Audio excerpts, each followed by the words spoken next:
Hello, everybody. How are you? Wow, a packed room today. Yes, ma'am. Last night, the Trump administration faced another example of judicial overreach. Using his full and proper legal authority, President Trump imposed universal tariffs and reciprocal tariffs on Liberation Day to address the extraordinary threat to our national security and economy posed by large and persistent annual U.S. goods trade deficits. The United States has run a trade deficit of goods every year since 1975. In 2024, our trade deficit in goods exceeded $1 trillion. Everybody agrees this is unacceptable. President Trump is delivering on his promise to fix this problem, and he has taken a long overdue and much needed bold stance for American workers after decades of our manufacturing base being hollowed out. The president's rationale for imposing these powerful tariffs was legally sound and grounded in common sense. President Trump correctly believes that America cannot function safely long-term if we are unable to scale advanced domestic manufacturing capacity, have our own secure critical supply chains, and our defense industrial base is dependent on foreign adversaries. Three judges of the U.S. Court of International Trade disagreed and brazenly abused their judicial power to usurp the authority of President Trump to stop him from carrying out the mandate that the American people gave him. These judges failed to acknowledge that the President of the United States has core foreign affairs powers and authority given to him by Congress to protect the United States economy and national security. Congress had created the National Emergency Act to provide the congressional framework to strike down improper IEEPA use. And any questions over whether President Trump improperly imposed these IEEPA tariffs were already adjudicated in Congress following Liberation Day. Congress firmly rejected an effort led by Senator Rand Paul and Democrats to terminate the president's reciprocal tariffs. The courts should have no role here. There is a troubling and dangerous trend of unelected judges inserting themselves into the presidential decision-making process. America cannot function if President Trump, or any other president for that matter, has their sensitive diplomatic or trade negotiations railroaded by activist judges. President Trump is in the process of rebalancing America's trading agreements with the entire world, bringing tens of billions of dollars in tariff revenues to our country, and finally ending the United States of America from being ripped off. These judges are threatening to undermine the credibility of the United States on the world stage. The administration has already filed an emergency motion for a stay pending appeal and an immediate administrative stay to strike down this egregious decision. But ultimately, the Supreme Court must put an end to this for the sake of our Constitution and our country. With Congress returning next week, it's critical that Senate Republicans maintain the momentum and quickly pass the One Big Beautiful Bill. The One Big Beautiful Bill will truly make America safe and prosperous. The One Big Beautiful Bill includes the largest border security investment ever. That's why the law enforcement groups are lining up to encourage its swift passage. The National Fraternal Order of Police, the largest police union in the country, just endorsed key provisions of the bill. The FOP president announced their strong support, saying the One Big Beautiful Bill Act is more than legislation. It is a promise kept to the public safety officers across the country and a bold step toward an economy that respects, rewards, and uplifts the people who keep it safe. And the National Border Patrol Council, which represents nearly 20,000 Border Patrol agents, hailed the legislation as well. The group's president said this legislation provides a once-in-a-generation investment in the border security of our great country and will make America safer. The One Big Beautiful Bill will guarantee we can permanently have the safest, strongest, and most secure immigration system in American history. I also want to take the opportunity to debunk some false claims that have been circulating in the press about this bill. The blatantly wrong claim that the One Big Beautiful Bill increases the deficit is based on the Congressional Budget Office and other scorekeepers who use shoddy assumptions and have historically been terrible at forecasting across Democrat and Republican administrations alike. For example, just before Congress enacted the original Trump tax cuts at the end of 2017, the same CBO projected that growth would average a mere 1.9% over the next 10 years. However, by 2019, actual growth had surged to 3.4% once the Trump tax cuts went into effect, exceeding the CBO forecast by nearly 2 full percentage points. The CBO's latest forecast makes the same anemic growth assumptions as they did in 2017, missing the impact of the One Big Beautiful Bill. The CBO assumes long-term GDP growth of an anemic 1.8%, and that is absurd. The American economy is going to boom like never before after the One Big Beautiful Bill is passed. The largest middle-class tax cut in history, massive deregulation, and the most aggressive domestic energy exploration ever will fuel small businesses, further boost private investment, increase workers' wages, and supercharge economic growth. The Council of Economic Advisors has factored in the effects of all these pro-growth policies and estimated in their own analysis that growth will average 3% in the long run after the One Big Beautiful Bill is passed, which is nearly double the ridiculous CBO projection. This higher growth would result in $4.1 trillion in additional revenue over the next 10 years. Between the common sense spending reforms contained in the One Big Beautiful Bill and the robust economic growth that will be generated as a result of it, there will be no increase to the deficit. The same analysis from the CEA shows just how this historic package will unleash prosperity and ignite a blue-collar boom across America. But if the radical Democrats get their way and the One Big Beautiful Bill does not pass, Americans will face a whopping $4 trillion tax hike. This is unacceptable to President Trump. President Trump will not allow Democrats to massively raise Americans' taxes. Senate Republicans must get this bill passed. Failure is not an option. The American people are counting on Republicans to deliver. In other news, despite all the doom casting from the media, Americans are growing more and more optimistic about the economy under this president. Consumer confidence surged in May with the biggest monthly jump in 4 years, smashing expectations. According to the release from the Consumer Confidence Index, the increase in confidence was broad-based across all age groups, income groups, and political affiliations. Our country is clearly heading in the right direction under President Trump's bold leadership. For the first time in history of Rasmussen polling, a majority of Americans believe the country is on the right track. It's unsurprising because the president is fulfilling the promises he made to the American people. Here in our new media seat today, we have the editor-in-chief of The Federalist, Molly Hemingway.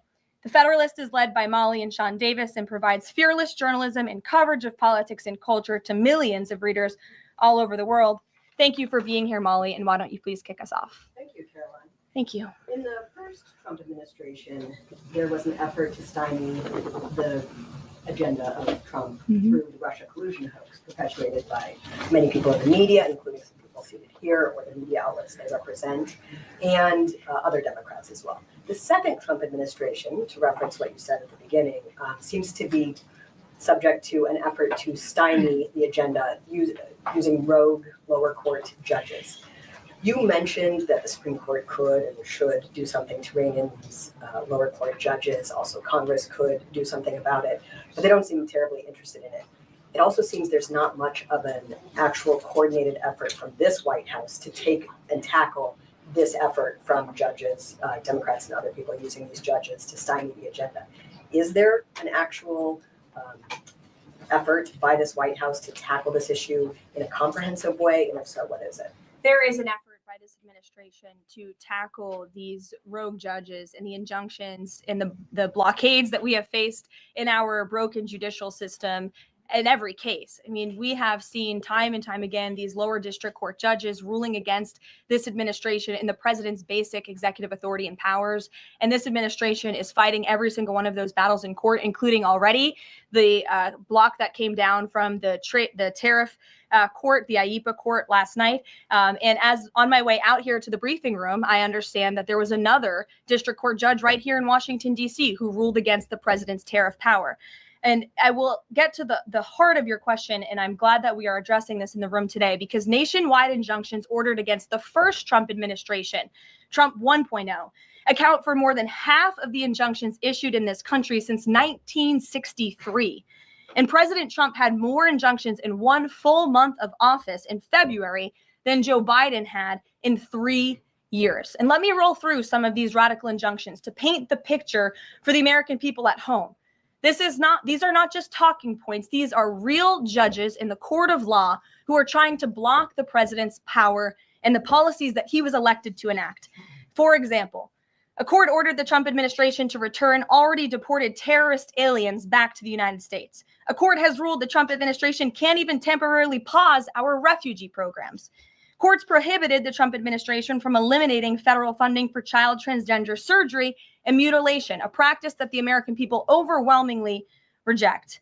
A court also held that the Trump administration could not ban people experiencing gender dysphoria or mental health issues from serving in the military. Ridiculous. Courts prohibited the removal of transgender women from women's prisons despite potential physical harm to real women in those prisons, biological women. A Northern District of California judge issued an absurd ruling that the president cannot fire people within the executive branch without Congress passing a bill, even though Congress has expressly authorized the president through the Office of Personnel Management to authorize reductions in force across agencies. A court also ordered the Trump administration to rehire thousands of already fired employees in several cases. A federal judge blocked the Trump administration from defunding the Department of Education, another signature campaign promise that this president has the power to implement. Courts ordered the Trump administration could not eliminate funding for illegal DEI programs, hence the word illegal. These are illegal programs to begin with, and now the courts are trying to say this president can't roll them back. And a district court judge prohibited the president from issuing any categorical funding freezes. And then another court ordered on top of that the administration makes $2 billion of payments in 36 hours. These are just a few of the ridiculous orders that we have seen from lower district court judges every day, and we hope that the Supreme Court will weigh in and rein them in. But White House advisor Stephen Miller says it's judicial tyranny. Some people are calling it a judicial coup. You're saying you're responding to each and every one of these actions, efforts by these judges to delay or thwart the implementation of the agenda. But is there going to be anything more than that, or is it just going to let this operation continue, even though it could delay everything for years until the presidency is over? The administration is operating under the directive given to from the president that we need to comply with the court's orders. He's made that very clear, but we're going to fight them in court, and we're going to win on the merits of these cases because we know we are acting within the president's legal and executive authorities. And thanks for being here. Gabe. Thank you, Karoline. Question on tariffs, but first, actually, some foreign policy news, some breaking news. Some local Israeli media is reporting that Prime Minister Netanyahu told hostage families that he's accepted a 60-day truce offer.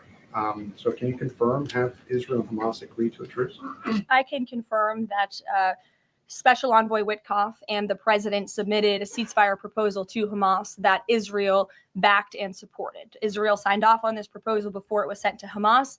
I can also confirm that those discussions are continuing, and we hope that a ceasefire in Gaza will take place so we can return all of the hostages home. And that's been a priority from this administration from the beginning. I won't comment further as we are in the midst of this right now. So to be clear, you don't know if Hamas has accepted it yet? Not to my knowledge, but certainly if that becomes case and this ceasefire goes into effect, you'll hear it directly from myself, the president, or Special Envoy Witkoff.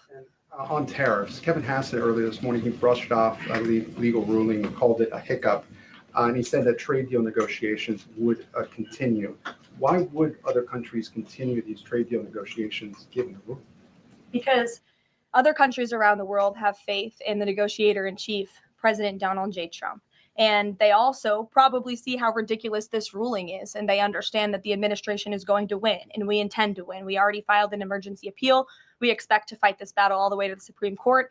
These other countries should also know, and they do know, that the president reserves other tariff authorities, Section 232, for example, to ensure that America's interests are being restored around the world. But I can confirm that our ambassador for trade, Jameson Greer, already heard from countries around the world this morning who said they intend to continue with these negotiations. Peter. Thank you, Karoline. So many of the president's plans right now are being blocked by courts. If the courts are going to be the ones who are shaping policy, does the president wish he would have just become a judge instead? I think the president would take this job over being a judge, and certainly the president is acting within his authority. He wishes judges would do the same. But so the courts are basically telling you guys they think that the White House's policies, the president's policies, are in some way against the law. So why can't President Trump ask the Republicans that control the House and the Republicans that control the Senate just to make a new law? Well, these laws have already been granted to the president by the Constitution and by laws that have been previously passed. I'll give you another example. For instance, we've been blocked in court for the revocation of visas from individuals who have the privilege of studying in the United States of America. Secretary of State Rubio has simply used his authority to revoke those visas, to revoke that privilege. And we've seen the courts try to block that. So if these judges want to be the Secretary of State or they want to be the president, they can run for office themselves. It should be the other way around. But all of the actions the president has taken rely on legal authorities that have already been granted to him by our nation's existing laws. And on a different topic, there are some folks in President Biden's inner circle, who are now in talks with Republicans in Congress to give interviews about how they may have handled President Biden's decline. Is the president satisfied with aides only sitting for these transcribed interviews, or would he also like to see some kind of testimony from the former First Lady, Dr. Biden?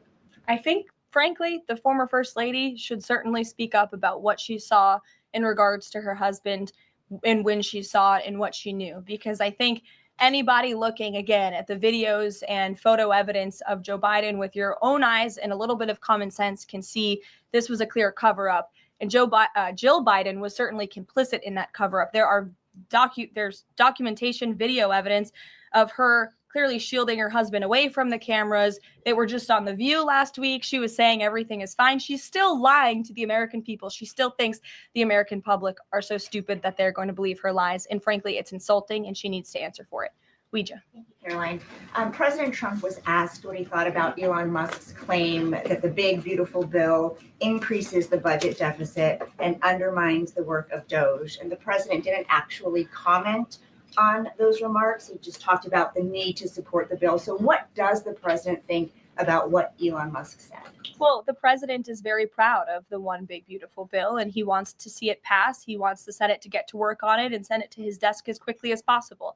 Of course, as you know, Elon Musk announced last night his departure as an official special government employee from the Trump administration. We thank him for his service. We thank him for getting DOJ off of the ground, and the efforts to cut waste, fraud, and abuse will continue. So he doesn't have any comment about Musk saying it adds to the deficit and it undermines all his work? The president commented on this. I commented on it. I told you that this bill saves $1.6 trillion, according to the Council of Economic Advisors, and the analyses that the president believes in. So he gave a comment. I give a comment. Just because you don't like that comment doesn't mean it's not a comment. Rachel. Thanks, Caroline. Back on trade. I know you said the White House is going to fight this ruling in court.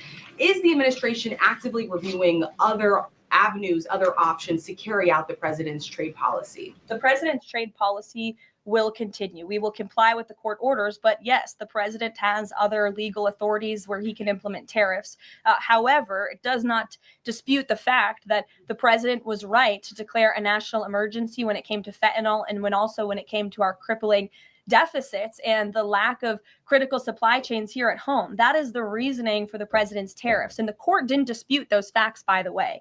And there have been other courts that have reaffirmed the president's position. In fact, a ruling in federal court earlier this month shows that the administration is in the right, said we will win on appeal. A federal district judge in Florida ruled that IEEPA, in fact, does grant the president the authority to unilaterally impose tariffs. And 20 years ago, I will add, they are not a court, the New York Times editorial board responded to the January 2005 trade deficit of $58.3 billion by writing an editorial entitled Dangerous Deficits. And since then, our trade deficit has more than doubled. The U.S. trade deficit in January totaled a whopping $131.4 billion. So people on both sides of the aisle, pundits, lawyers, legal scholars, politicians have all agreed that it is a national emergency, our trade deficits and our lack of critical supply chains here at home. It's just President Trump was the first president to actually act on it, to restore that wealth and that prosperity to the United States of America. And it's very unfortunate that the courts are now blocking his attempts to do that. Has the administration then reached the point where you are actually asking your economic advisors to start reviewing other avenues to implement the president's trade policy, or do you want to just see this legal process take place for now? We can walk and chew gum at the same time. We are doing both.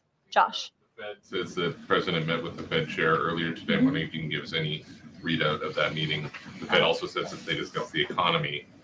I imagine the president might have shared views on rates as well, but what can you Sure. share? I can share with you that we saw, the president and I both saw the statement that the Fed put out after the meeting. That statement is correct. However, the president did say that he believes the Fed chair is making a mistake by not lowering interest rates, which is putting us at an economic disadvantage to China and other countries. And the president's been very vocal about that, both publicly and now I can reveal privately as well. Did he speak at all about his plans for that position, but whether he would seek to move Jay Powell out of that position or keep him in until his term ends? No. Okay. Kristen. Ask very quickly on the tariff question. You mentioned Section 232 earlier. Are you suggesting that you might sort of speed up some of the existing 232 investigations? Or are you talking potentially using 232 as a replacement power if this ruling doesn't go your way? Of course, you hope it does. I'm not suggesting that. I'm just simply stating the fact that the president has other legal authorities he can use to implement tariffs, and the administration is willing to use those. As you know, we already have applied Section 232 tariffs on specific industries. Thank you. Yep, thank you. President Trump said that he needed 1.5 to 2 weeks to determine whether or not he believed Vladimir Putin wanted peace. He has been in office now for 4 months. What does he believe is going to happen in the next 1.5 to 2 weeks that would change his opinion? Well, it is my understanding, and it is our hope, that Russia and Ukraine will engage in direct talks and negotiations next week in Istanbul. And we believe that meeting is going to take place. And that is a meeting the president encouraged and urged for these two sides to come together and negotiate directly. And the president has been clear from the very beginning of this conflict that he wants to see this conflict solved on the negotiating table, not on the battlefield. And he's told that to both leaders, again, both publicly and privately. So hopefully next week, it will move the ball forward. Is the in United this. States going to participate in those conversations? We will let you know if the president plans to send a representative. I'm not tracking that at this time. Kelly in the back. Thanks, Caroline. Sure. I wanted to just clarify once and for all the Qatari jet, the sale or the gift, because the Qatari government is asking the U.S. to clarify that the jet's pending transfer was initiated by the Trump administration. So is this something that the White House is going to do? The amount of questions we've received, and we've been incredibly clear, and I have answered this, the president has answered this, the Department of Defense has answered this. This is a government-to-government gift transfer from the Qataris to the Department of Defense, to the United States Air Force. It is now in their hands. And for further details on where that stands, I would defer you to the Department of Defense and the United States Air Force. I have nothing more for you on that. Deanna. Thanks, Caroline. 2 questions, one on Big Beautiful Bill, one on immigration. Sure. Yesterday, Trump said, we'll be negotiating that bill, and I'm not happy about certain aspects of it, but I'm thrilled by other aspects of it. Wondering if you could, share any specifics on that. And in immigration, do you know how many illegal migrants have taken Trump's voucher program so far and have deported themselves? I believe it's in the thousands of those who have chosen the easier route of self-deportation. And we certainly encourage all illegal aliens who are present within our homeland to take that option. It's a much more pleasant option than being deported, and we will deport you if you're here illegally. That's our intention. As for the first question, what the president was speaking about is how this is a great bill. However, it has come as a result of a hard negotiation. It's difficult to get things done on Capitol Hill, but thanks to President Trump, this bill is moving in the right direction. And thanks to House Republicans and the leadership over there as well, who did a great job mediating both sides of the caucus to move this bill to the Senate. And now the president, again, has told his friends on the Senate side and is already engaged in those conversations to get that bill back to his desk as soon as possible. Sure. Has this administration been briefed about the incident that happened in Gaza on Tuesday during the rollout of the Gaza Humanitarian Foundation distribution of aid to Palestinians there? And should there be a ceasefire, will this administration continue to rely on this foundation for the distribution of aid to civilians? Are you referring, what incident are you referring to? Tuesday, when the aid was rolled out to Gaza for the first time in many months, and meals and food was given to hungry people, thanks to President Trump. Yes, we were briefed on that plan. The president was the reason that aid went into Gaza, and he got the Israelis to support that plan. And I would add that the previous administration rejected such a plan to ensure that these starving and devastated people in the Gaza Strip were given humanitarian aid and assistance. And it was the previous administration that tried to build this pier, if you all remember it. It was brought to my attention this morning, and I thought that's a good point. Why don't I bring that up? Because there's been so much criticism. In fact, it was on the front page of a newspaper this morning about the criticism for this president having a humanitarian heart and giving people badly needed food and supplies. Nobody wanted to talk about how the previous administration failed in that endeavor. They built this pier that cost $230 million. It lasted about 20 days, and more than 60 U.S. service members were injured, as a part of this floating aid pier that did nothing for the people of Gaza. The president is opening up his humanitarian heart to get aid into the region while his team simultaneously negotiates a ceasefire and the return of all hostages. We are moving the ball forward in a positive direction for all people. The president wants to see peace for all people. Jasmine. Thanks so much, Caroline.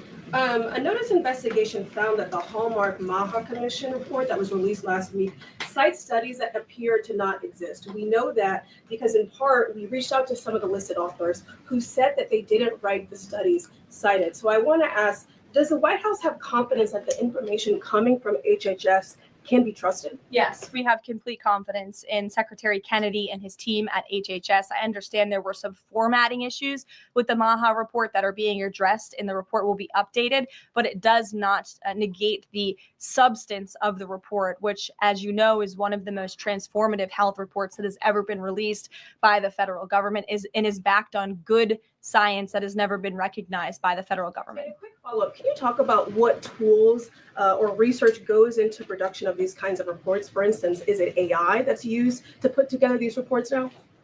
I can't speak to that. I would defer you to the Department of Health and Human Services. What I know is just what I told you. Lindsay. Caroline. Many small businesses that we've talked to since the tariffs have been in place have said what would really help them is a long-term plan so that they can catch up. In light of what's happened now, this trade war with the courts, how will that impact this 90-day window? Will you guys be adjusting that? And how can you help relieve some of these small businesses? Well, I would say nobody understands the needs of business owners, and nobody has the backs of our small business community more than President Donald J. Trump. He believes, I've heard him talk about this with small business owners himself, that small businesses are truly the backbone of our American economy. And that's why the president is supporting the One Big Beautiful Bill. So for those you spoke to who are asking for a long-term plan, big tax cuts are coming their way. No tax on tips, no tax on overtime for their workers, more money in their pockets. Their bottom lines will be larger. They can pay their people more. Wages are going to go up. Inflation will continue to come down. We've already seen energy prices plummeting as a result of this president's economic and energy agenda that he has been implementing across the federal government, reducing burdensome regulation. All of that is good news for small business owners across the country. That's why they strongly support the president. And that's the Trump economic plan that is underway. And again, you're emphasizing, I believe, the need to pass the One Big Beautiful Bill, and the president wants to see that happen. Sure. Will you still work within that 90-day window for these trade negotiations? Again, as far as we're concerned, our trade agenda is moving forward, and we've already heard from countries around the world today who will continue to negotiate in good faith with the United States so we can cut good trade deals on behalf of the American people, and we fully expect to win this case in court. Sure. On Golden Dome, the president put out this number of $61 billion. How did he arrive at that? Is that the number it will cost to protect Canada, and is it negotiable, or where did it come from? I can certainly ask the president, and I can check in with our research team, and we'll get you the facts on that number. But the Golden Dome is certainly a significant investment in our nation's national security and homeland security to protect Americans, all of you in this room, from future threats. Have the Canadians been talking in good faith about paying to be in it? I know they expressed some interest. Well, the president has certainly expressed to the Canadians how we are essentially subsidizing their national defense. He brought it up in his meeting with their new leader here. And as you know, we'll be traveling to Canada next month for the G7. So I expect that topic of discussion to come up on that trip as well. Sure. Hi, thanks, Caroline. There was a May Day USA rally in Seattle that happened over the weekend that developed into some protests and riots. The Seattle Mayor Harrell said that it was a far-right rally held here to provoke a reaction by promoting beliefs that are inherently opposed to our city's values, which he defined as LGBT values. I know the FBI is looking into this, but has the president reached out to the mayor at all, asked him to apologize for this? And is this something that the administration would consider an example of anti-Christian bias? I'm not aware of that case. I know the FBI is looking into it, but I'm not aware of any phone calls the president may or may not have made to the mayor of that city. And then on Doge, we know that Elon Musk is leaving. Do you have an updated leadership structure for who is leading the group? Is Russ Vought involved? And what is its new mission now, if any?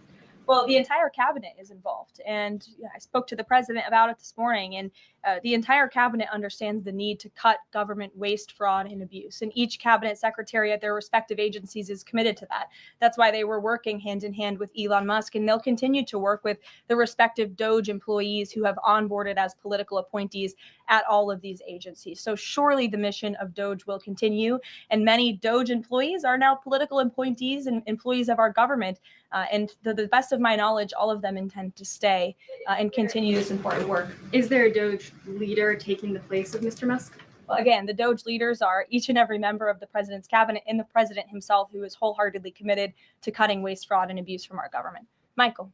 Thank you, Caroline. There's conflicting reports out of the Middle East right now. Saudi television network Al Arabia is saying that Israel and Hamas have agreed to a 60-day ceasefire. Sources with Hamas are saying that has not been agreed to. If and when that does happen, will we expect to hear something from President Trump announcing that? As I said earlier, yes, indeed.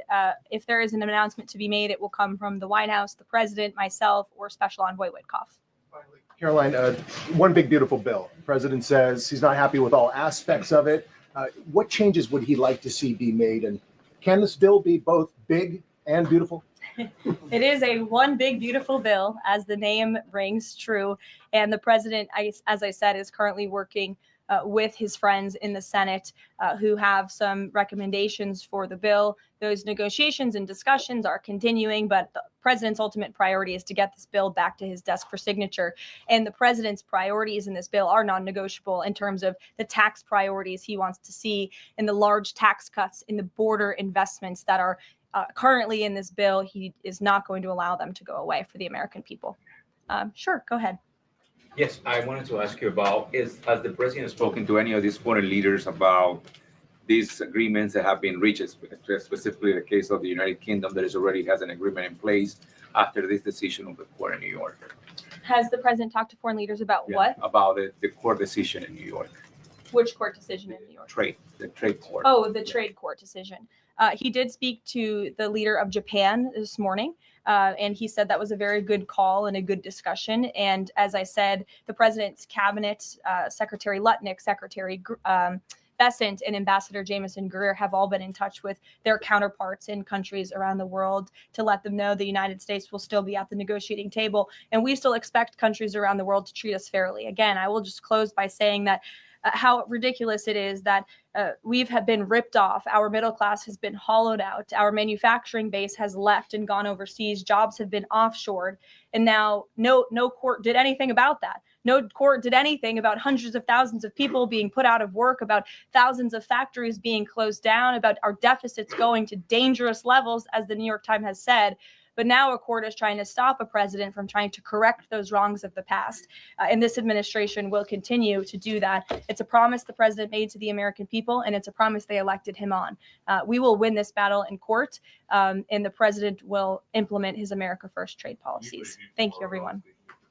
Is the U.S. Steel situation tomorrow to speak? I can tell you the president greatly looks forward to going to Pittsburgh, Pennsylvania, where he will discuss this historic deal and discuss American jobs and American steel. And we hope to see you all there. Thanks, guys. Thanks, Caroline.